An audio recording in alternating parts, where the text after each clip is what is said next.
Good morning.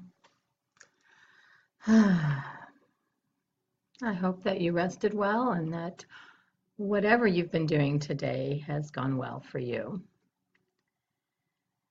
Go ahead and just take a moment to get settled in your seat, wherever you are, whether you're on the floor or in a chair. Grab some coffee or tea, your journal.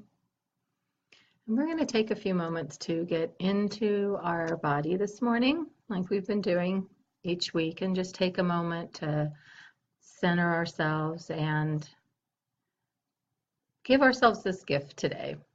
So I invite you to close or lower your eyes, whatever's most comfortable for you.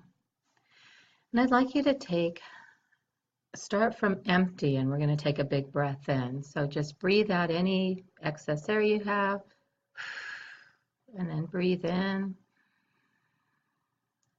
and let it out. Let's do that again. Breathe in deeply and let it out. And one more time. And let it out. And as your breathing returns to its own natural rhythm, just notice.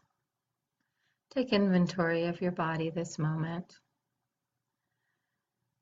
Allow any worries or concerns to just float away in this moment so you can be fully present.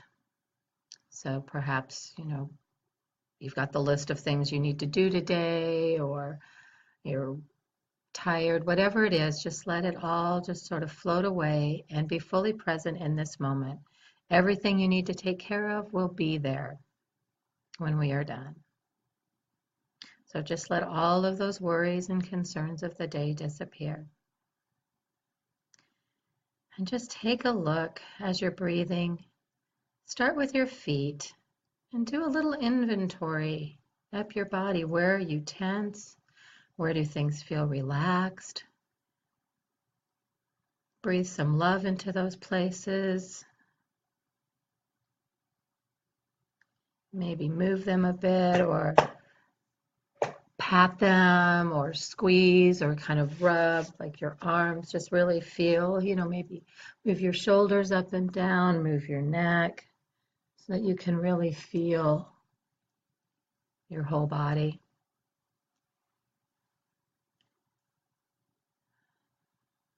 And in your mind's eye, just imagine yourself on a path in the middle of a dark wood.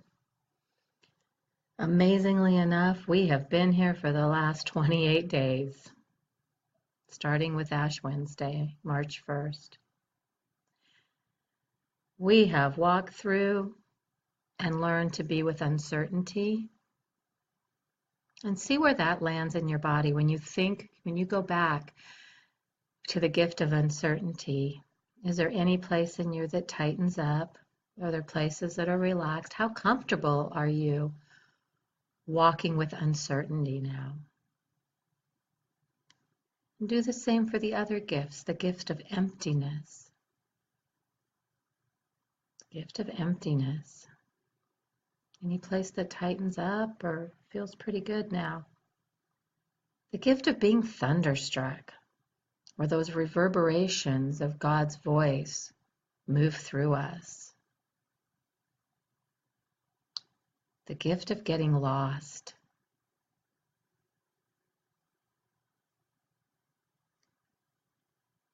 And last week we worked on the gift of temptation. Are there still places where you feel tense, or you're wondering, am I doing the right good? So notice where you've made friends with some of these gifts and where there's still some tightness and some work to be done to get comfortable with being in the dark wood, with walking with these different gifts.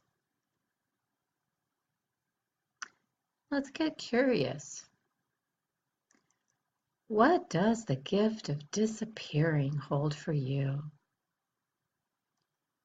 What does that even mean? For some of us, that might feel really good. Great, I get to be invisible. Nobody can see me. But that's not really what we're talking about. So as we sit with the gift of disappearing,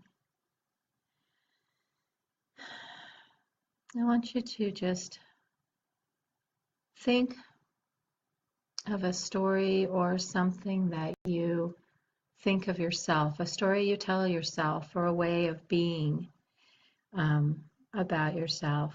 The way Zachariah saw himself as childless, the way Eric Ellens shared in the book about being, super self-confident that he could do anything and wanted everyone to see that he was well put together.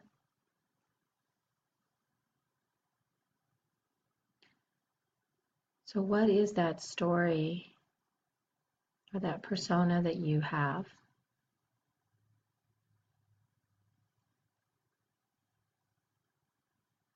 For me, it's allowing anyone to see my vulnerability. So I want everyone to see me as strong and competent, and I know what I'm doing. I don't want anyone to see that I might not know what I'm doing.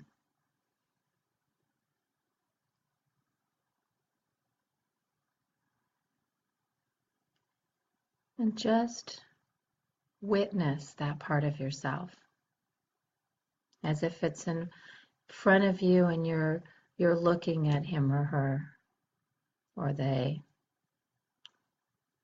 And maybe this part of yourself came from pride or shame. Doesn't really matter. What's most important is that you've identified this story about yourself.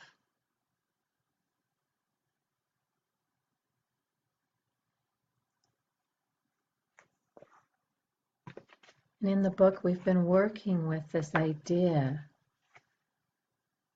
of turning sideways. Turn sideways into the light and disappear. So as you're faced forward with this idea of yourself, imagine yourself turning sideways, either to the right or the left. Does that open up your vision to see something different of yourself? Does that other part of yourself start to disappear? What opens up and what does God have to say for you without that vision of yourself front and center?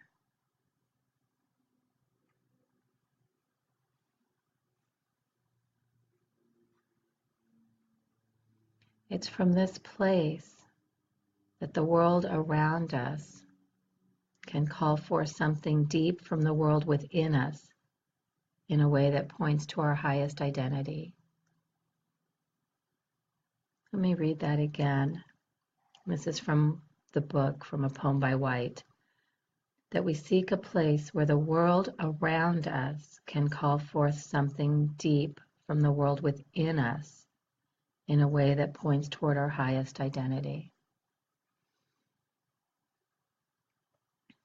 What is the highest identity being called forth in you?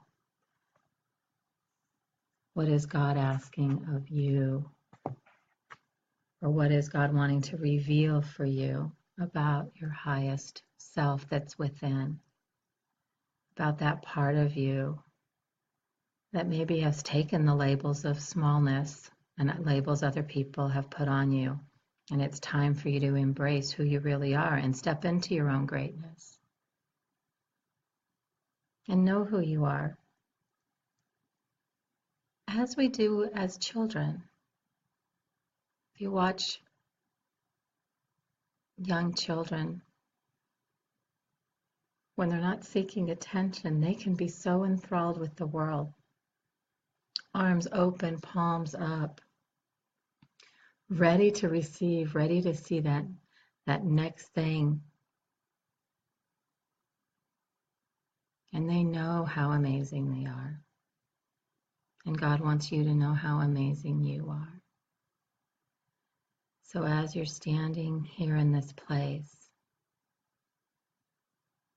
You have a vista in front of you and the opportunity to allow God to show you this higher identity, this place of wholeheartedness for you.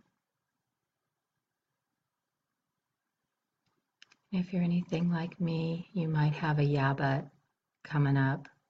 Yeah but this, yeah but that. I've made mistakes. I'm not this. I can't possibly do that. I'm sure Moses had a few of those. Well, we read about the yeah buts that Moses had. Yeah, but I'm not a good speaker. Yeah, but I'm not a leader. We each have something that God is calling deep within us that's ready to blossom and bloom and ready for us to step into our own greatness. So I invite you to be gentle with yourself today and this week as you work with this idea and this gift of disappearing, that every time a false image, a small image of who you are is in front of you, that you turn sideways and allow it to disappear and open up to what God has for you. I'd like to leave you with this quote. It's in the last of the chapter on the gift of disappearing. It is perhaps through our mistakes, more than anything else, that we learn to turn sideways into the light and disappear before any life that cannot be lived in freedom. We rediscover who we are and whose we are, only to reappear in the world with new vision and confidence, and with a new name, child of God. So remember anew today that you are all children of God, and go out and have some fun and bask in that knowing and that knowledge as you allow God to reveal anew and remind you of who you are and whose you are.